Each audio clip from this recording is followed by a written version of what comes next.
네, 우리 오늘 함께 보실 말씀은 창세기 6장 9절 한 절 말씀입니다. 창세기 6장 9절 말씀입니다. 창세기 6장 9절. 제가 가진 성경으로 구약 성경 8페이지에 있습니다. 창세기 6장 9절 말씀. 우리 함께 합독함으로 하나님의 말씀을 받들겠습니다. 함께 읽습니다. 이것이 노아의 족본이라. 노아는 의인이요 당대의 완전한 자라. 그는 하나님과 동행하였으며. 아멘. 우리가 7월 한 달간 이 기적의 세대라는 주제로 함께 말씀을 계속해서 나누고 있는데요. 한번 되새겨봤으면 좋겠습니다. 첫 주에 우리가 모세에 대해서 나눴었고요. 그리고 지난주에는 이제 다윗의 삶을 살펴보면서 어떠한 기적의 세대를 꿈꿔야 되는지를 살펴봤습니다. 오늘 우리가 함께 볼 성경의 인물은요, 노아인데요. 이 노아라는 인물은 앞서 우리가 2주간 다뤘었던 다른 이 두 사람과 조금 다른 유형의 기적을 경험하면서 살아간 인물이었습니다. 앞선 두 사람은 하나님께서 임재하셔서 또 역사하셔서 초자연적인 광경들을 많이 목격한 인물들이었는데요. 반면 노아는 물론 그의 삶 가운데 이 홍수라는 굉장한 역사가 있긴 했었으나 삶 자체가 기적이라고 할 수 있는 인물 중에 한 명입니다. 왜냐하면 노아가 살아가고 있었던 이 노아 시대는요, 신앙을 지키기에 불가능해 보이는 조건들을 너무나도 많이 가지고 있었기 때문입니다. 자, 그렇다면 우리가 오늘 이 시간 함께 말씀을 살펴볼 때 왜 노아는 당시에 말씀을 그리고 신앙을 지키기에 어려운 상황 속에서 놓여 있었는지, 또 우리가 왜 그를 기적의 세대의 한 사람으로 분류를 해야 되는지 함께 살펴보면 좋겠습니다. 성도님들, 말씀을 하기에 앞서 당시 노아 시대의 상황들을 좀 살펴보기를 원하는데요. 창세기 6장 5절 말씀을 보면은 이렇게 기록되어 있습니다. 죄악이 가득했다라고 기록이 되어 있고요. 창세기 6장 11절과 12절을 보면요, 하나님께서 세상을 부패하고 또 포악함이 가득하고 또 그 당시에 살아있었던 사람들의 모든 행위가 부패했다라고 평가를 하십니다. 하나님께서 직접 이렇게 이야기를 하고 계시는데요. 얼마나 오염이 심했는지 부패라는 단어를 사용을 하십니다. 성도님들, 부패의 의미 무엇입니까?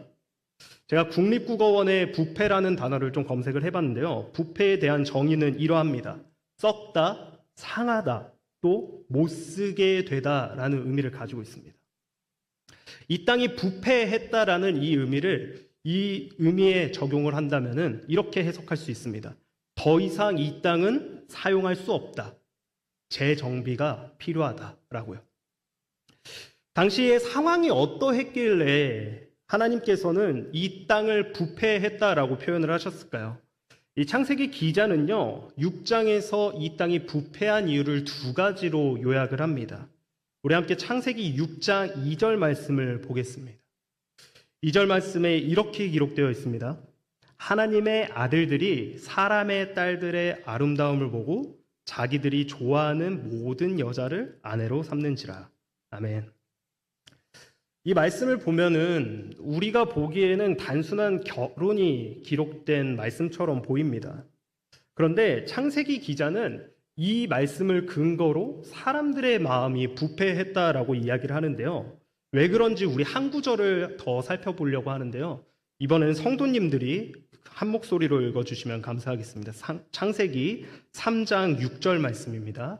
우리 함께 합독하도록 하겠습니다. 시작!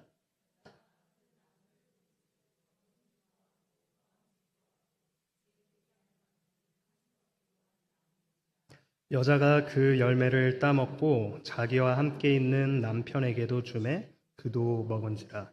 아멘. 성도님들, 이 말씀이 무슨 말씀입니까? 창세기에 우리가 잘 알고 있었던 선악과 사건의 말씀이죠. 뱀의 유혹으로 인해서 선악과를 탐하고 타락한 모습이 기록된 말씀입니다. 성도님, 혹시 앞서 우리가 봤었던 6장 2절 말씀과 지금 이 창세기 3장 말씀의 공통점을 찾으셨나요?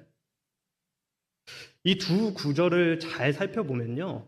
등장인물들이 모두 보고 탐하고 취하고 있습니다. 이들은요, 보고 좋은 것들을 자신의 마음에 합한 대로 취하는 모습을 보여주고 있습니다. 창세기 6장 1절 말씀 그리고 2절 말씀을 보면요. 하나님께 속한 자들이 우상을 섬기는 사람의 딸들을 보고 기뻐합니다. 아름답게 여깁니다. 그리고 그들과 함께하기를 거리낌 없이 행하고 있습니다. 주님의 뜻과 명령이 우선되어야 하는 이스라엘 백성, 하나님의 언약의 백성들임에도 불구하고 하나님의 명령을 더 이상 따르지 않고 자신의 안목에 합한 것들을 쫓는 것을 보고 그들의 마음이 부패했다라고 창세기 기자는 지적하고 있는 겁니다. 그런데 이것만으로 하나님께서 홍수로 심판하신 것이 아닙니다. 진짜 이유는 이 다음인데요. 6장 11절과 12절 함께 보도록 하겠습니다. 우리 함께 읽습니다. 그때 온 땅이 하나님 앞에 부패하여 포악함이 땅에 가득한지라. 하나님이 보신즉 땅이 부패하였으니 이는 땅에서 모든 혈육 있는 자의 행위가 부패하였더라. 아멘. 창세기 기자는 지금 땅이 부패하고 무엇이 가득하다고 이야기를 합니까? 포악함이 가득하다고 11절에서 이야기하고 있습니다. 이 포악함을 표현하고 있는 이 단어는요, 히브리 단어로 하마스라는 단어인데요. 이 하마스라는 단어는 이러한 뜻을 가지고 있습니다. 약자를 힘들게 하는 강자의 박해, 또 부자가 가난한 자를 괴롭게 하는 행위. 성도님들, 이건 무엇입니까? 쉽게 우리는 이것을 폭력이라고 이야기를 합니다. 그렇습니다. 지금 말씀에서 이 하마스, 폭력이 가득합니다. 성도님들, 폭력이 무엇입니까? 단순히 무엇을 해치고 파괴하는 것입니까? 오늘 본문에서 이야기하고 있는 폭력의 의미는 우리가 익히 알고 있는 폭력의 의미와 조금 다릅니다. 창세기 4장 말씀을 보면은 최초의 폭력이 기록되어 있습니다. 우리가 잘 알고 있는 가인과 아벨 사건인데요. 그리고 이 창세기 4장의 후반절을 보면요. 23절과 24절에는 라멕이라는 인물이 등장해서 그의 보복의 스토리가 나타납니다. 가인과 같이 자기에게 해를 가하는 인물이 있으면은 자신은 77배의 해를 가하겠다고 보복을 선포합니다. 23절과 24절 말씀을 보면요. 이 라멕이 이야기하고 있는 이 말이 굉장히 폭력적입니다. 그런데 23절의 라멕의 아내들의 이름을 주목해 보십시오. 그의 아내의 이름은 아다와 실라입니다. 두 명의 아내를 가지고 있는데요. 이 아내인 아다의 이름은요. 장식하다, 또 꾸미다라는 의미를 가지고 있고, 그리고 실라는 그늘, 그리고 그림자라는 의미를 가지고 있습니다. 이름의 상징성과 의미를 중요시하는 이 히브리 사람들의 문학의 표현을 생각할 때요, 이 창세기 기자의 의도적인 표현 방법이라고 우리는 해석할 수 있습니다. 무슨 말이냐면요, 라멕은 지금 자신의 여인, 자신의 아내들을요, 아내로서 살아가는 것이 아니라 자신을 과시하는 도구로서 사용하고 있다는 겁니다. 그의 아내인 아다는요, 나의 치장물, 그리고 그의 아내 실라는요, 나의 뒤를 따르는 자, 나의 통치 아래 나의 그림자와 같은 자라는 의미로서 지금 이 두 아내를 취하고 그녀들에게 보복의 행위를 이야기를 하는 겁니다. 성도님들, 이것이 무엇을 이야기하는 겁니까? 창세기 기자가 이야기하고 있는 폭력은요, 단순히 우리가 익히 알고 있는 물질적 파괴와 훼손의 의미가 아니라 하나님의 형상의 파괴를 의미합니다. 그러니 세상의 포악함, 이 폭력이 가득하다라는 얘기는요, 하나님의 형상이 가득해야 할 이 세상에 폭력이 가득하다라는 겁니다. 창조가 역전된 것을 지금 창세기 기자는 명백하게 밝히고 있는 겁니다. 지금 하나님께서 아름답고 또 완전하게 창조한 이 세계가 무너졌습니다. 창조주를 잊고 자신의 뜻대로 살아가고 있는 모습을 하나님께서 보고 계십니다. 우리가 하나님이라면 그 모습을 보면서 마음이 어땠겠습니까? 미어졌겠죠. 또 마음이 굉장히 괴로웠겠죠. 그래서 하나님은 창세기에서 자신의 마음을 이렇게 표현합니다. 한탄하시고 후회하신다고. 말씀을 묵상하다 보니까 이 모습들이, 이 세상의 모습들이 오늘날 우리가 살아가고 있는 모습들과 너무나도 비슷합니다. 성도님들 생각해 보십시오. 우리가 살아가고 있는 이 세상, 폭력이 가득합니다. 사람들은요, 자신의 보기에 만족스러운 것들을 쫓으면서 살아갑니다. 진리를 거부하고요, 이성적으로 만족을 주는 지식들을 갈구하며 살아갑니다. 뜻이 다른 자들을 혐오하고 그들을 비방하고 그들이 좌절하는 것을 보고 기뻐합니다. 선한 것을 더 이상 찾을 수 없는 오늘날을 우리는 살아가고 있습니다. 최근에 제가 이제 여자친구랑 데이트를 하다가 있었던 일인데요. 저녁을 먹고 있었습니다. 저녁을 먹으면서 저희는 일주일에 한 번 데이트를 하기 때문에 저녁을 먹으면서 많은 대화를 하는데 그날은 서로의 교회를 자랑하고 있었습니다. 우리 교회는 우리 집사님들 통해서 많이 배워. 아이들 너무 이뻐. 막 이런 얘기들 하고 여자친구는 우리 청년들은 하면서 자랑을 하고 있었습니다. 음식을 다 먹을 때쯤 되니까 가게 사장님께서 만두가 담긴 접시 한 그릇을 저희에게 건네주셨습니다. 그래서 너무 당황해서 사장님 저희 이거 안 시켰는데요 라고 답을 했더니 서비스입니다 하면서 이렇게 주시더라고요. 감사하게 잘 먹고 나가면서 인사를 드렸습니다. 그래서 사장님 왜 갑자기 서비스를 이렇게 주셨어요? 하고 여쭤봤더니 자기도 근처에 교회를 다니는 집사인데 청년들이 열심히 교회에 대해서 이야기를 하는 모습을 보면서 너무 감사하고 또 기뻐가지고 그 모습에 자기도 무언가를 줘야겠다 해가지고 이렇게 서비스를 주셨습니다. 그리고 종종 찾아오라고 하면서 인사를 나누고 나왔는데요. 나오면서 마음이 굉장히 따뜻해지더라고요. 성도님들 이뿐만 아니라 우리가 일상 곳곳에서 누군가가 선행을 베푸는 모습들을 보면은 마음이 따뜻해지면서 아직 세상은 살만하다 이렇게 고백하곤 합니다. 왜 이 반응이 나올까요? 왜 우리는 그런 따뜻한 모습들을 보면서 아직 세상은 살만하구나 라고 대답을 할까요?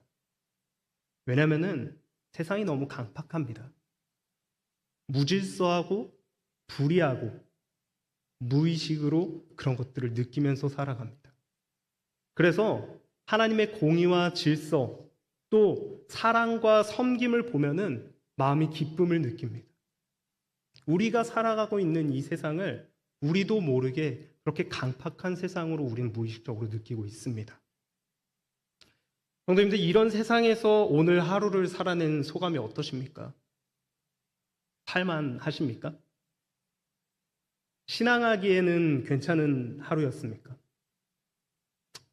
사실 그렇지 않습니다. 버겁습니다. 하루를 살아내기가 힘듭니다. 신앙을 지켜내기도 너무나도 어렵습니다. 때로는 소망을 찾을 수 없는 날들도 있습니다. 그런 상황 속에서 그런 세상을 살아가야 되는 우리에게 오늘 신앙을 지킨 이 노아의 모습은 우리에게 소망이 됩니다. 그리고 그 하나님이 우리의 하나님으로 오늘 우리에게 함께 하심이 참으로 은혜가 됩니다. 그 은혜가 오늘 저와 여러분에게 가득하기를 간절히 소망합니다. 그런데 그렇다면 노아는 어떻게 그렇게 강팍한 세상 속에서 그의 믿음을 온전하게 지켜낼 수 있었을까요? 창세기 기자는 노아를 평가할 때 이렇게 평가합니다. 창세기 6장 9절 말씀입니다. 오늘 우리가 함께 본 말씀인데요. 함께 읽습니다. 이것이 노아의 족본이라. 노아는 의인이요 당대의 완전한 자라. 그는 하나님과 동행하였으며. 아멘. 창세기 기자가 노아를 뭐라고 묘사하고 있습니까? 그는 의인이고 또 당대의 완전한 자고 하나님과 동행하는 자라고 표현을 하고 있습니다. 이보다 더한 칭찬이 어디 있을까 싶을 정도로 노아에 대해서 굉장히 지나치다 싶을 정도의 칭찬을 하고 있습니다. 이런 평가를 받는 노아의 모습을 한번 우리 떠올려 봅시다. 노아의 모습을 생각을 하면요, 무언가 그에게 결점이 없고 바르고 성실한 이미지들이 우리는 떠오를 겁니다. 우리는 일반적으로 이 의인이라는 인물에 대한 이미지를 떠올릴 때 대체적으로 도덕성을 조금 많이 떠올립니다. 하나님의 말씀에 순종하고 그리고 도덕적으로 결함이 없는 모습들이요. 그런데 사실 이 노아의 의로움은요, 그의 도덕성의 근거가 되지는 않습니다. 그가 의인으로 평가받는 것은 그의 행동 때문이었는데요. 성도님도 홍수 사건 이야기를 쭉 보다 보면요, 하나님의 명령에 대한 노아의 대답이 전혀 발견되지가 않습니다. 마치 창세기 기자가 그의 행동에 집중하라고 이야기하는 것처럼 온전히 노아의 행위들만 묘사가 되어 있습니다. 노아가 어떻게 행동하고 어떻게 살아냈기에 왜 창세기 기자는 이 행동들만 묘사를 했을까요?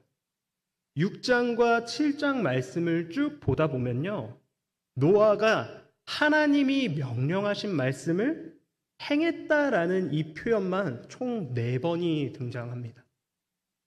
그가 의인이라고 평가받는 것은 단순히 그가 도덕적으로 옳은 사람이기 때문에가 아니라, 그가 의인이라 평가받는 것은 홍수가 올 조짐이 보이지 않지만 하나님의 명령대로 무려 120년 동안 방주를 만든 사람이었기 때문이었습니다.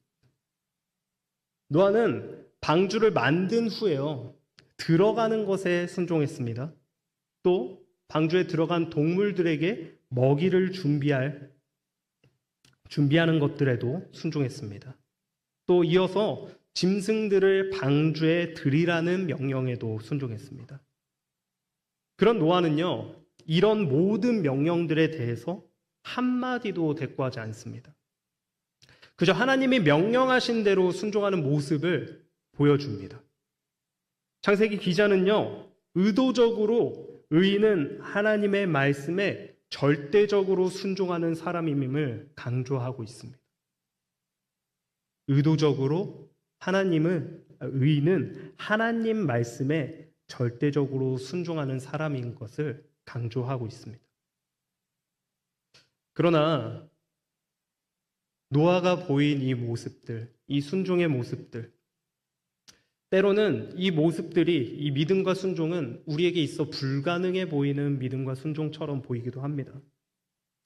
말씀을 계속해서 묵상하고 또 연구를 하다 보니까 노아의 모습을 파고 볼수록 내가 이거를 할 수 있을까라는 의문이 제 안에서 계속해서 들기 시작했습니다. 말씀을 묵상하면서 노아의 행위들을 보면서 이러한 명령이 오늘날 나에게 온다면은 내가 할 수 있을까 하면서 여기에서 막히더라고요. 성도님들도 혹 그러지는 않습니까? 삶을 살아내다가 하나님께서 어떠한 큰 은혜의 말씀들을 주셔서 순종을 해야겠다라는 결단이 섰지만 막상 무언가를 하려고 하다 보니 두려움이 찾아오고 망설여지고 나의 환경과 상황들을 돌아보면서 머뭇거려 본 경험 없으십니까? 기도를 했더니 돌아오는 응답의 많은 희생들을 요하고 순종이라는 단어가 때로는 부담스럽게 또 버겁게 느껴지지는 않으신가요? 노아도 아마 동일했을 겁니다. 홍수가 무엇인지도 모르는 노아가 하나님의 말씀을 120년 동안 방주를 만들면서 순종했습니다. 노아도 동일하게 막막하고 어려운 마음들을 품고 살았을 텐데요. 그래서 창세기 기자는요, 노아의 순종을 이야기하기 이전에 이 말씀을 먼저 이야기하고 있습니다. 우리가 읽은 창세기 6장 9절 바로 앞절인 8절인데요. 제가 읽어드리겠습니다. 그러나 노아는 여호와께 은혜를 입었더라. 아멘.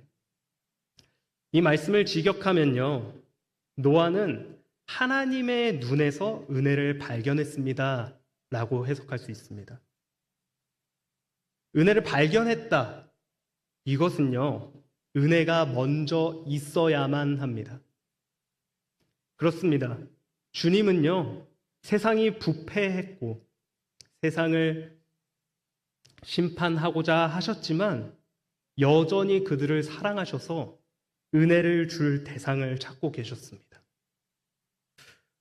노아가 의인이며 당시에 완전한 자요 하나님과 동행한 인물이기는 하지만 이것보다 중요한 것은 그가 하나님의 은총을 받은 자라는 사실입니다.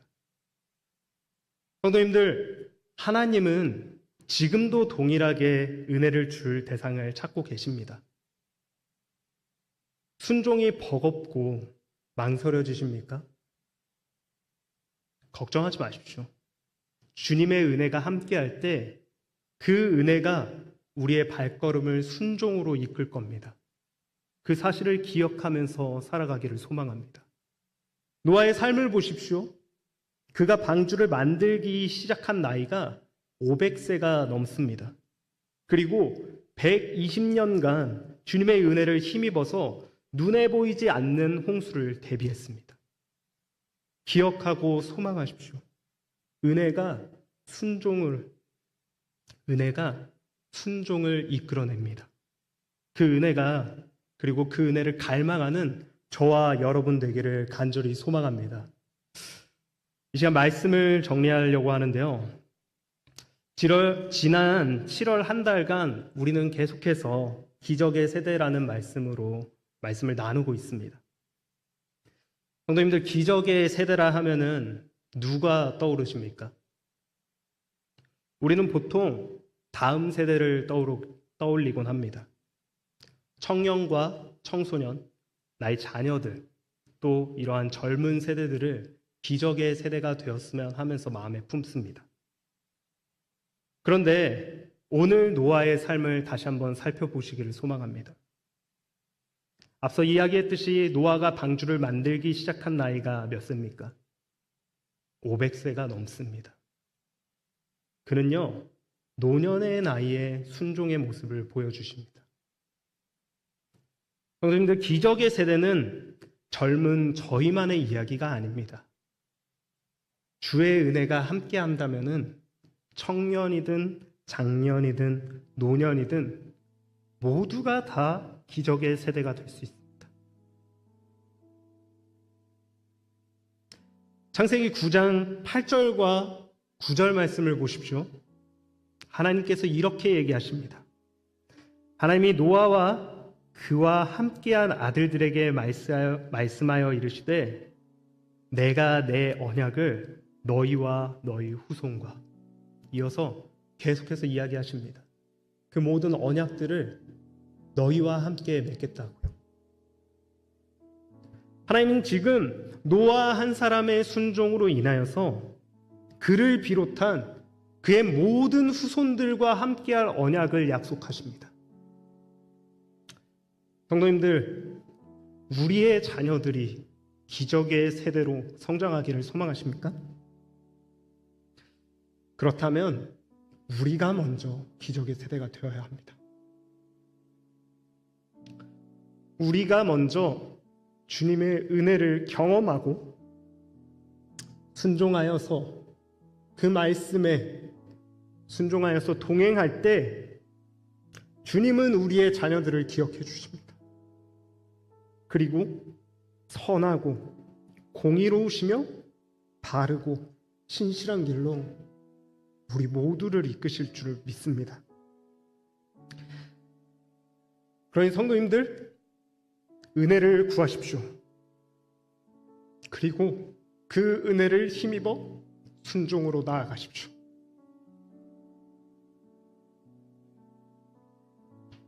그것이 이 강팍한 세상 속에서 살아낼 성도에게 주님이 주시는 음성이고 말씀입니다. 기억하십시오. 은혜가 두렵고 버겁고 망설여지는 순종으로 우리를 이끕니다. 은혜가 능히 세상을 살아갈 힘을 줍니다. 그러니 성도님들, 은혜를 구하십시오. 은혜를 구하며 내가 먼저 믿음의 세대로 바로 서기를 기도하십시오. 우리 이 시간 함께 우리 마지막으로 고백했었던 무리를 걷는 자라는 찬양으로 주님 앞에 고백하기를 소망하는데요. 가사를 기억하시면서 함께 고백하기를 소망합니다. 우리가 살아가는 이 세상은요, 두렵습니다. 끊임없이 우리를 주님의 곁이 아닌 세상으로 끌고 갑니다. 도저히 신앙을 이어갈 수 없는 삶을 살아가지만 주님께서 우리와 함께 하시니 그 불가능해 보이는 것들이 가능케 됩니다. 주님께서 우리에게 은혜를 부어주시니 그 모든 것이 가능케 됩니다. 그것을 기대하고 소망하는 마음으로 우리 함께 고백하며 나아가겠습니다.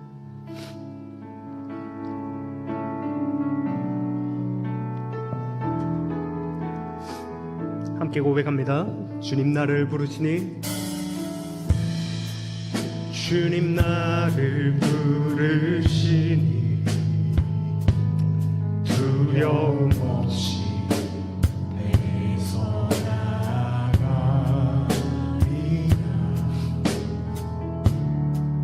주님 나를 부르시니, 주님 내게 오라시니, 주님 보고 계시기에, 주님 보고 계시기에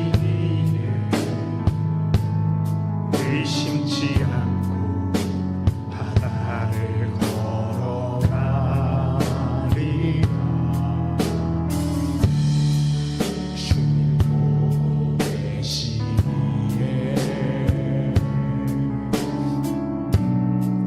주님 여기 계시기에, 주님 여기 계시기에 이 깊은 바다가 반석이 되고,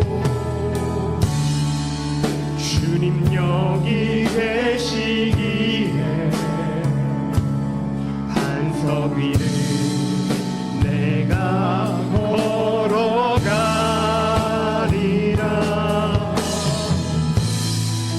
주님 여기 계시기에 저 거친 파도가 반석이 되고, 주님 여기 계시기에 반석 위를 내가. 우리 다시 한 번 더 처음부터 고백하겠습니다. 주님 나를 부르시니, 주님 나를 부르시니 두려움 없이 배서 나가리라. 주님 나를 부르시니, 주님 내게 오라시니, 주님 보고 계시기에, 주님 보고 계시기에 의심치 않고 바다를 걸어가리. 아멘. 주님 여기 계시기에, 주님 여기 계시기에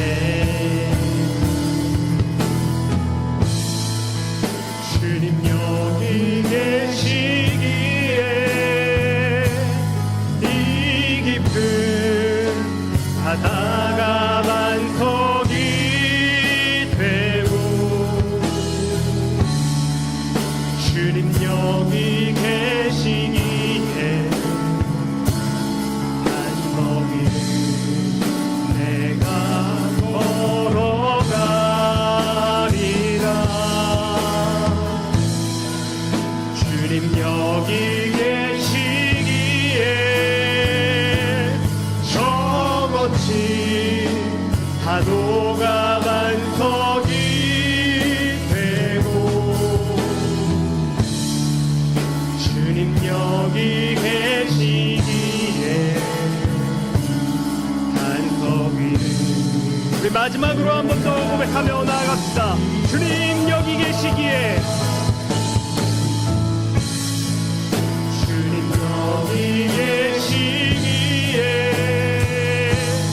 이 깊은 바다가 반석이 되고. 아멘.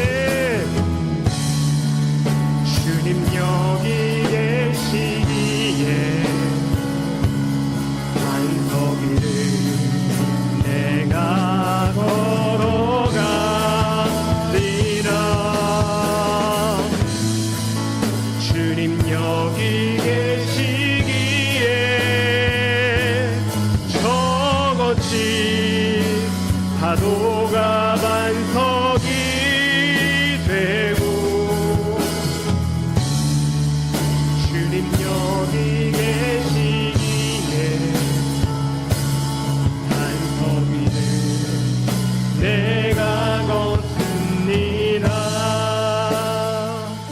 아멘. 우리 이 시간 이 말씀을 의지하여서 함께 기도하며 나아가기를 소망합니다. 로마서 5장 8절과 9절 말씀에 이렇게 기록되어 있습니다.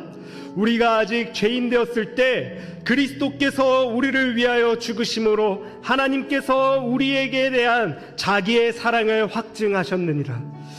그러면 이제 우리가 그의 피로 말미암아 의롭다 하심을 받았으니 더욱 그로 말미암아 진노하심에서 구원을 받을 것이니. 아멘. 성도님들, 여전히 면역하고 두렵고 세상을 살아감이 떨리고 망설여지십니까? 주님 앞에 순종함이 머뭇거리게 느껴지십니까? 주님의 은혜를 구하십시오. 주님께서 우리와 함께 하실 겁니다.